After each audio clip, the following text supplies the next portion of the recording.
యెహోవా అంటే ఎవరు తెలియకుండా పెంచాడండి. యాజకుడైన వాడు, సేవకుడైన వాడు బిడ్డల్ని సరైన దారిలో పెంచలా. ఈరోజు మీకు ఒక విషయం తెలుసా, అందరూ బయట వాళ్ళు విశ్వాసులు బాగానే ఉండగా సేవకుల పిల్లలే వాడైపోతున్నారు. ఒక సేవకుడి పిల్లలు డ్రగ్స్లో దొరికాడు రీసెంట్గా, పోలీస్ స్టేషన్లో కూడా పెట్టారు. ఏంటి ఈ పనులన్నీ? వాళ్ళు పెంచట్లేదు, వాళ్ళ పిల్లలు అన్నీ ఉంటాయి, మళ్ళీ వచ్చి అన్నీ కొడతా, డ్రమ్ములు కొడతా ఉంటారు, అన్నీ చేస్తూ ఉంటారు. సేవకుల పిల్లలు వాళ్ళు సరిగా పెంచాలి. ఇప్పుడు పెద్దవాళ్ళు అయిన తర్వాత మీరు ఇలా చేయడం తప్పురా అంటే ఎందుకు వింటారు చెప్పండి? కాబట్టి తల్లిదండ్రులైన వారు, సేవకులే కాదు, తల్లిదండ్రులైన వారు చిన్న వయసులో పిల్లలకి సరిగా బోధించకపోతే, సరిగా చెప్పకపోతే, పెద్దవాడైన తర్వాత వాడు చేసే కార్యాలు నువ్వు చెప్పినా నేను పట్టించుకోడు. అలవాటు అయిపోయాడు అందులో. 1-2 రోజులు చిన్న తనం నుండి వాడు అందులోనే పెరిగాడు. కాబట్టి ఎట్టి పరిస్థితుల్లో మాట విననే యెహోవా ఏం చేశాడు? ఇప్పుడు వారిద్దరిని చంపడానికి నిర్ణయించుకో. ఒక యాజకుని కుమారుని చంపడానికంటే దేవుడు ఎంత బాధపడకపోతే యాజకుని కుమారుని చంపడానికి దేవుడు ఇష్టపడతాడండి. వాడిని కాపాడుతాడు దేవుడు, వాడిని రక్షిస్తాడు, వాడిని ఆశీర్వదిస్తాడు. కానీ ఏలీ జీవితం అంతా ప్రభువుకి అర్పించుకొని సరిగా వారి బిడ్డలు లేనందున వారందరిని చంపాలని దేవుడు నిర్ణయించుకున్నాడు. నిర్ణయించుకున్న తర్వాత చూడండి ఒకసారి,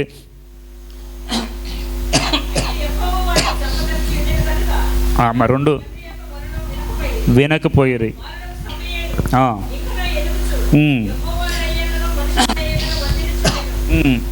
ఓకే, తర్వాత 2వ అధ్యాయము 29వ వచనం కూడా, నీ నివాస స్థలము నిర్ణయించిన బలి నైవేద్యమును మీరు ఇలా త్రుడికి మిమ్మల్ని క్రొవబెట్టుకొనుచుటకై నా జనులకు ఇశ్రాయేలు చేయ నైవేద్యముల శ్రేష్ఠ భాగంలో పట్టుకొనొచ్చు. నాకంటే నీ కుమారుడు నీవు. సేవకులు ఎప్పుడు కూడా విశ్వాసులు బాగా పాట పాడినా, విశ్వాసులు బాగా ప్రార్థన చేసిన వాళ్ళని గణపరచరు, వాళ్ళ పిల్లల్నే గణపరుస్తారు. ఎక్కడ చూసారు మీరు? చాలా చోట్ల. వినమ్మా, ఒకసారి వినండి. సేవకుల పిల్లలు దేవునికన్నా వారి బిడ్డల్ని ఎక్కువ గణపరుస్తారు. మీ మందిరంలో బాగా వాక్యం చెప్పేవాళ్ళు ఉన్న వాళ్ళకి ఎవరు అవకాశాలు, వాళ్ళ కుమారుడికి ఏం వచ్చిన రాకపోయినా వాడికి వారసత్వం ఇచ్చేస్తూ ఉంటారు. ఇలాంటి వాళ్ళు గమనించాలి. ఏలీ ఇలాగే పాడైపోయాడు ఇలా చేసి. ఒకవేళ వాళ్ళు యోగ్యత లేకపోతే సంఘాన్ని పాడు చేస్తారు. జ్ఞాపకం చేసుకోండి. ఇలాంటి వారు ఎవరైనా ఉంటే కనుక బిడ్డలను చిన్న వయసు నుండే సరైన స్థితిలో పెంచడం నేర్చుకోవాలి. తర్వాత దేవుడు ఏం చేశాడంటే వాళ్ళని ఇంకా 30 వచనం చూడండి, నీ కుమారులు గొప్ప చేయొచ్చు, నీ ఇంటి వారు నీ పెద్ద ఇంటి వారు నా సన్నిధిని యాజకత్వం జరిగించిన యెహోవా ఆజ్ఞ ఇచ్చినను, ఇప్పుడు అది నా మనస్సున కేవలము ప్రతికూలమైన ఇశ్రాయేలు దేవుని యెహోవా సెలవిస్తున్నాడు. కావున యెహోవా వాక్కు ఏదనగా నన్ను గణపరచువారు నేను గణపరచుదును, తృణీకారము పొందుదురు. తర్వాత 31 కూడా, ఆలకించు రాగల దినములు నీ బలమును నీ పితరింటి బలమును నేను తక్కువ చేతును. నీ ఇంట ముసలివాడు ఒక్కడు కూడా, అసలు ఎంత శాపం చూడండి ఇది. ముసలివాడు లేకపోవడం అంటే ఏంటి? కారణం ఏంటి చెప్పండి? ముసలివాళ్ళు లేకపోవడం అంటే ఆ ఇంట్లో ముసలి వయసు వచ్చేదాకా ఎవడు బతకడు. యెహోవా ఇశ్రాయేలుకు చేయదలిచిన మేలు విషయంలో నివాసస్థలమునకు అపాయము కలుగగా నీవు చూతువు. ఎప్పటికీ నీ ఇంటి ముసలివాడు ఉండడు. నా బలిపీఠం నొద్దనెవడు ఉండకుండా నిన్నందరినీ నశింపజేయక విడుచువాడు కనుక అది నీ కన్నులు క్షీణించుటకును నీవు దుఃఖము చేత క్షయం సాధన. నీ సంతానపు వారందరూ యవ్వన కాలమందు వయకాలమందు మరణమోదురు. నీ 2 కుమారులను హోప్ని ఫినెహాసు సంభవించిన నేను చెప్పిన దాన్ని నీకు సూచనగా ఉండును. ఒక్కనాటి ఎందే వారిద్దరూ మరణము. తర్వాత నమ్మకమైన ఒక యాజకుని నేను నియమితును, అతను నా యోచనను బట్టి నాకు అనుకూలంగా యాజకత్వము జరిగించును. ఇది ఎవరు చెప్పారండి? ఎవరు చెప్పారు ఈ మాట? దేవుడే వచ్చి. ఇప్పుడు మనుషుల విషయంలో తప్పు చేస్తే ఓకే, దేవుని చెప్పుకోవచ్చు. దేవుని విషయంలో తప్పు చేస్తే అక్కడ చదివాం, గుర్తుందా మీకు? చూడండి, దేవుని విషయంలోనే మీరు ఇలా తప్పు చేస్తే నేను అసలు ఊరుకోనని చెప్పి దేవుడు చెప్పాడు. ఎన్నో వచ్చిన చదివా ఇప్పుడు.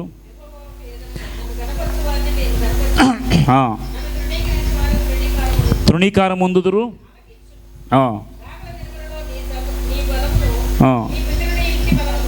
అది కాదమ్మా, అది కాదు. ఇందాక చదువుకున్నవాడు చూడండి, దేవుని విషయంలో మీరు చేస్తే ఎన్నో వచ్చిన చూడండి ఒకసారి.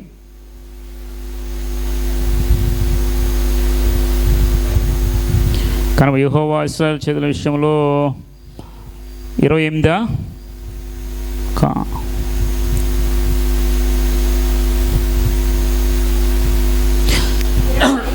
అమ్మా 25లోనా?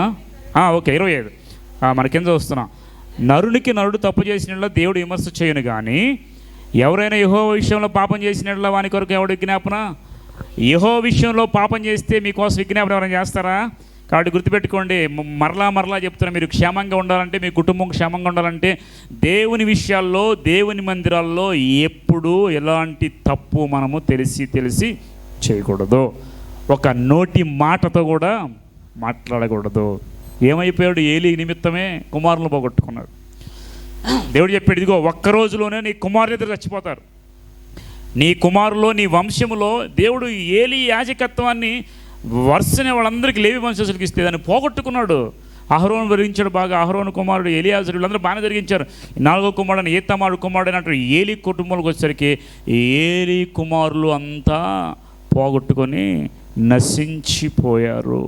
యవ్వన కాలంలోనే ఇక లేదండి వీళ్ళకి యాజకత్వం. వేరొకరిని నాకు అనుగున్నవాడిని నేను నియమించుకుంటా అన్నాడు. సౌలు విషయంలో కూడా దేవుడు ఇలాగ చేశాడు. నీ సంతానం సదాకాలం రాజుగా చేస్తానంటే సౌలు చేసిన పనిని బట్టి కుమారుడు కూడా వెళ్ళా, ఇంకా అతను చేసిన పని బట్టి తను అక్కడితో కట్ చేశాడు దేవుడు. దావీదు రాజుని ఎక్కడో తీసుకొచ్చి పెట్టాడు.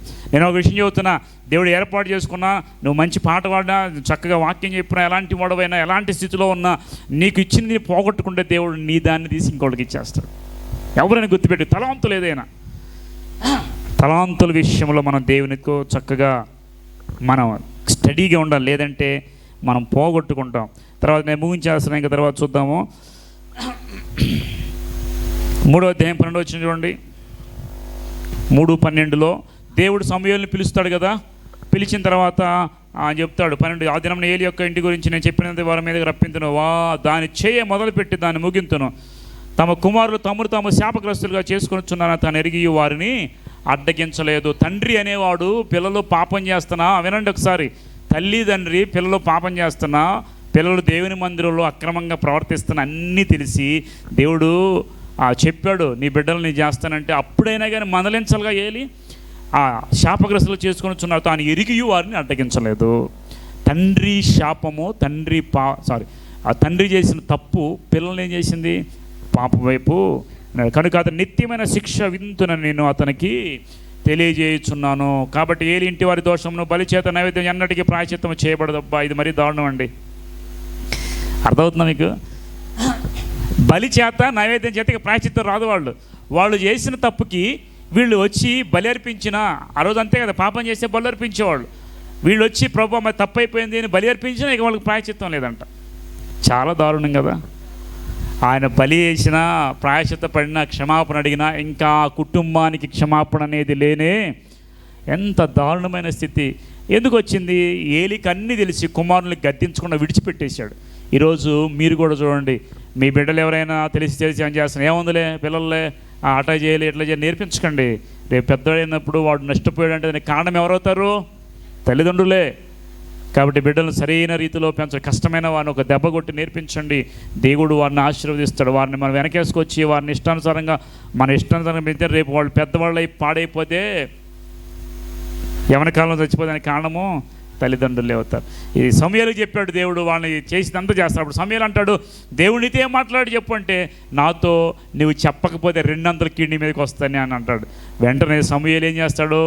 దేవుడు చెప్పిందంతా చెప్తాడు. చెప్పిన తర్వాత అయినప్పటికీ సమూయేలు ఏమంటాడు? దేవుడు చెప్పిన ప్రకారమే జరుగునుగాక అని మనం లాస్ట్ వీక్ చెప్పుకున్నాం. దేవుడు ఏం చెప్పాడు అదే జరుగునుగాక. అప్పటికి కూడా ఇక ప్రార్థన చేసిన ఉపయోగం ఉందా ఆయనకి? నా బిడ్డల పక్షంగా నువ్వు క్షమించి ప్రభు అంటే ఉపయోగం ఉందా అని అర్థమైపోయింది ఆయనకి. ఇంకా ఏలీ కుటుంబము ఆ రోజుతో ఏమైపోయింది? క్లియర్ అయిపోయింది. తర్వాత యుద్ధం జరిగింది. ఆ యుద్ధం జరిగిన తర్వాత నేను ముగించేస్తాను. ఇంకా యుద్ధం జరిగింది 4వ అధ్యాయం 1 నుండి 5 వచనాలు చూస్తే, యుద్ధం జరిగినప్పుడు కూడా ఆ యుద్ధంలో ఇజ్రాయెల్ ఫిలిస్తీన్లు యుద్ధం చేయటగా బయలుదేరి ఎబినేజర్ల దగ్గర ఫిలిస్తీన్లు అఫేకు దగ్గర ఫిలిస్తీన్లు ఇజ్రాయెల్ మీద యుద్ధ పంక్తులకు తీర్చుకున్నవారు. యుద్ధంలో కలిసినప్పుడు ఇజ్రాయెల్ ఫిలిస్తీన్లు ఓడిపోయి యుద్ధ భూమిలోనే ఎక్కువ తక్కువ 4,000 మంది హతులైపోయారు. యుద్ధం జరిగిందంట ఇజ్రాయెల్కి ఫిలిస్తీన్లకి. పాపం ఆ యుద్ధంలో అందరూ కూడా చనిపోయారు. తర్వాత నిబంధన మందసాన్ని తీసుకెళ్ళి లాస్ట్ వీక్ చెప్పుకున్నాం. మందసాన్ని తీసుకెళ్ళారు. మందసం తీసుకెళ్ళినా కానీ వాళ్ళు గెలవలేదు. తర్వాత గెలిచారా? 4వ అధ్యాయం 11 వచ్చింది చూడండి. ఇప్పుడు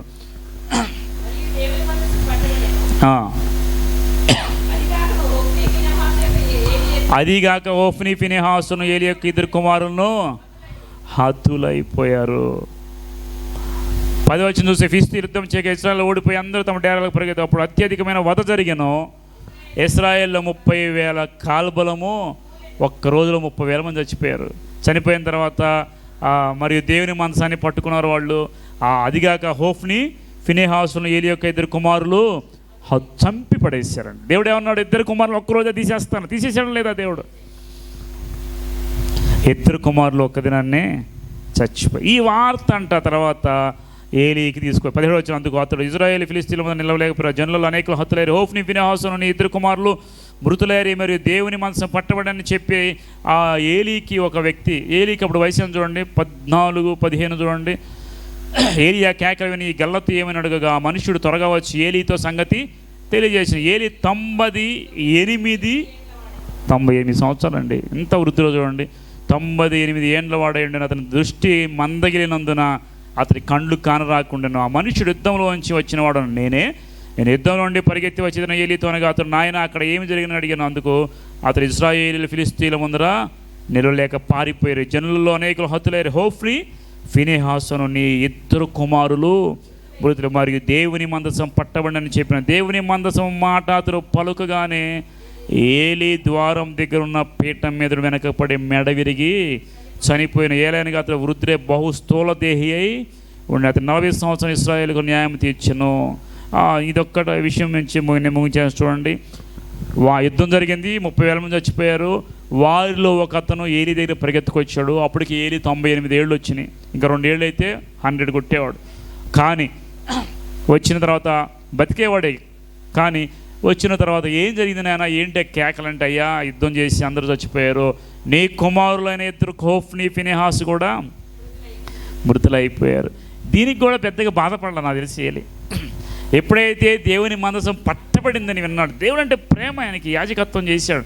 కుమారులు పాపం చేసి వినలే. ఇప్పుడు బిడ్డలు పాపం చేసి వినకపోతే వాళ్ళు ఏం చేస్తారు? విడిచేస్తారు, పోతే పోని అనేస్తారు. అట్లాగే వచ్చాడు ఏలీ కూడా. ఇప్పుడు మందసం పట్టుకున్నాడని తెలియగానే ఆ పీఠం మీద ఉన్నవాడంట ఒక్కసారి వెనక్కబడి మెడ విరిగి చనిపోయి. కారణం ఏంటంటే స్థూలకాయుడంటే బహు వృద్ధుడను, ఆయన బాగా ఎలాంటి వాడంట, భారీ పర్సనాలిటీ, స్థూలకాయం, చాలా లావుగా ఉండేవాడు. వెనక్కి పడగానే మెడ విరిగి చనిపోయాడు. ఇప్పుడు ఏలీ చనిపోయాడు, ఏలీ కుమారులు కూడా ఒక్క రోజులోనే చచ్చిపోయారండి. ఎంతటి దారుణం చెప్పండి. ఒక యాజకుడు యాజకత్వం చేసి దేవుని పరిచయం చేసేవాళ్ళు సరిగా నిలబడలేకపోవటం వల్ల చాలామంది అంటూ ఉంటారు, మనుషులకు ఒకటేమో కానీ దేవుని సేవకులకి 2 తీర్పు ఉంటుంది. కాబట్టి గుర్తుపెట్టుకోండి, ఇక్కడ అయిపోయిన తర్వాత ఇజ్రాయేల్ 40 సంవత్సరాలు ఏం చేశాడు? న్యాయం తీర్చి. ఇప్పుడు 19వ వచనం, ఏలీ కోడలకు ఫినెహాసు భార్య అప్పటికి గర్భము కలిగి కనుప్రొద్దులై ఉండగా దేవుని యొక్క మందసం పట్టబడిన తన మామయో తన పెనిమిటియు చనిపోయిరని ఆమె విని నొప్పులు తగిలి మోకాళ్ళ మీద కృంగి ప్రసవమాయను. ఆమె మృతి రొందుచుండగా దగ్గర వచ్చిన స్త్రీలు ఆమె భయపడవద్దు, కుమారుని కంటివనిది. కానీ ఆమె ప్రత్యుత్తరం మీకు లక్ష్య పెట్టుకున్నది. దేవుని మందసం పట్టబడిన సంగతి విని తన మామయ్య పెనిమిటి చనిపోయిన సంగతిని తెలుసుకొని ప్రభావం ఇశ్రాయేలు నుండి పోయినని చెప్పి తన బిడ్డకు ఈకాబోదు అని పేరు పెట్టాడు. దేవుని మందసం పట్టబడిపోయిన ప్రభావం ఇశ్రాయేలు నుండి చెరపట్టిపోయిన ఆమె చెప్పాను. ఈకాబోదు అంటే ఏంటి తెలుసా? ప్రభావము పోయింది. ఇప్పుడు వాళ్ళు చనిపోయారు. ఈ మాట విన్న గర్భవతి అయి ప్రసవానికి దగ్గరలో ఉంది. ఎవరంట ఆవిడ? ఎవరి భార్య? ఫినెహాస్ ఎవరు? ఏలీ కుమారుడు, ఏలీ కోడలు ప్రసవంతో ఇట్లా ప్రసవం చేయడానికి దగ్గరలో ఉంది. ఇంకా టైం రాలేదు, వచ్చింది తెలియదు. కానీ ఈ మాట, మందసం పట్టబడిన మాట వినబడగానే మోకాళ్ళ మీద పడిపోయింది. వెంటనే ఆ దేహంలో ప్రసవం అయిపోయింది. అమ్మా నువ్వు మగబిడ్డను కన్నావంటే దాన్ని పట్టించుకోవాలా? అయ్యో దేవుని మందసం పట్టబడింది అని బాధపడుతూ ప్రభావం పోయిందని కుమారుని కానీ చనిపోయాడు. అంతమంది చచ్చిపోయారు ఆ రోజు. ఏలీ కుమారులు, ఏలీ కోడలు. కుమారుడు పుట్టాడు, అనాథ అయిపోయాడు, ఆ ప్రభావం పోయిందంట. ఇక మందసం వెళ్ళిపోయింది. మందసం లేదంటే, దేవుడు లేదంటే వాళ్ళకి విజయం లేదు. ఇంకా వినండి జాగ్రత్తగా, దేవుడు మన దేహాల్లో, మన హృదయాల్లో, మన ఇంటిలో లేకపోతే దేవుని సన్నిధి, మందసం అంటే తెలుసా? దేవుని యొక్క సన్నిధి లేదంటే ప్రభావం అనేది ఉండనే.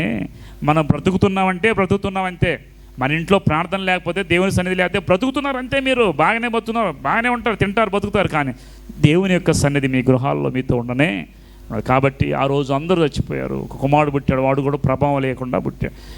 దేవుని యొక్క సేవ చేస్తున్నప్పుడు ఏలి కుటుంబం ఎంత నాశనం అయిపోయిందో ఈరోజు మనకు కనువిప్పు. మనం నేర్చుకుంటున్నాం ఏంటి తెలుసా? ఏలి వలె కుమారులు పాపం చేసినప్పుడు దండించకుండా ఉంటే వారు నశించిపోతారు. యవన కాలంలో చచ్చిపోయారు వాళ్ళు, ముసలి వాళ్ళు అవలే. ఇంకా నా తెలిసి పుట్టినటువంటి ఈకాబోధు కూడా మధ్యలోనే మరణిస్తాడు. నీ వంశంలో ఎవరు ముసలితనం చూడరు అన్నాడు. నాకు తెలిసి అందరూ యవన కాలంలోనే. ఈరోజు నన్ను అడిగితే చాలామంది యవన కాలంలో యాక్సిడెంట్లను అలా చచ్చిపోతున్నారు. అవి కూడా శాపమే అంటారా? ఏమో ఒక విధంగా ఆలోచిస్తే తల్లిదండ్రులు చేసిన పాపాలే కానీ ప్రార్థన లేకపోవడం బట్టి ఒక విధంగా అయ్యి ఉండొచ్చు. ప్రతిదీ నేను అలా అనలేను, కానీ యవన కాలంలోనూ చనిపోతా ఉన్నాడు. సరే, ఏదేమైనప్పటికీ ఏలి మనకు మంచి పాఠాలు నేర్పిస్తున్నాడు. ఏలి వలె జాగ్రత్తగా మనం సేవ చేయాలి. ఏలి వలె అజాగ్రత్తగా ఉండి బిడ్డలు సరిగా పెంచకపోతే బిడ్డలు నష్టపోతారు. బిడ్డలు కూడా అన్నీ తెలిసి దేవుని మాట, తండ్రి మాట వినకపోతే వాళ్ళు కూడా నష్టపోతారు అనే విషయాలను ఈరోజు మనం జ్ఞాపకం చేసుకుంటూ వచ్చాం. వాటి ప్రకారం మీరు కూడా మీ బిడ్డలు పెంచండి. దేవుని సన్నిధికి దూరం చేయొద్దు. దేవుని సన్నిధిలో ఎదిగిన వాళ్ళు ఇద్దరు, పక్కన హోఫ్ని ఫినిహాస్ పెరుగుతున్న, ఒక పక్కన సమయాలు ఎవరు గొప్పవాళ్ళు అయ్యారు? సమయాలు అయ్యాడు. వాళ్ళకి లెక్కలేదు. కాబట్టి గుర్తుపెట్టుకోండి, దేవుని మందిరంలో దేవుని యొక్క సేవకుల యొక్క మాట తీసుకుని ఆశీర్వదించబడితే దేవుడు మనల్ని ఖచ్చితంగా ఆశీర్వదిస్తాడు. దేవుడు ఈ మాటలు దీవించి ఆశీర్వదించి ఫలింప చేయునుగాక. ఆమేన్. చిన్న ప్రార్థన చేద్దాము. తలలో ఉంచండి. పరిశుద్ధుడా, నీకు స్తోత్రాలు. సర్వశక్తి కలిగిన తండ్రి, మీకు వందనాలు. ఈరోజు నాయన ఏలి కుటుంబం గురించి, ఏలి జీవితాన్ని గురించి, ఆయనను, ఆయన కుమారులు, ఆయన కోడళ్ళు ఎవరైతే ఉన్నారో వారందరూ నాయన అయ్యా నా తండ్రి నీ సన్నిధిలో ఉండి పరిచర్య చేస్తూ అన్నీ పోగొట్టుకొని కూడా నా తండ్రి నీ నామకామానకరంగా జీవించి శపించబడ్డారు. అలాంటి శాపము, అలాంటి పాపము మా కుటుంబాల్లో లేకుండా మాకు సహాయం చేయండి నా తండ్రి. బిడ్డలను సరిగా పెంచుటకు, దేవుని మందిరంలో దేవుని పనిలో నీ బిడ్డలను చక్కగా నా తండ్రి ఎదుగునట్లుగా మా బిడ్డలందరినీ ఆయన పెంచుటకు మీరు సహాయం చేయండి.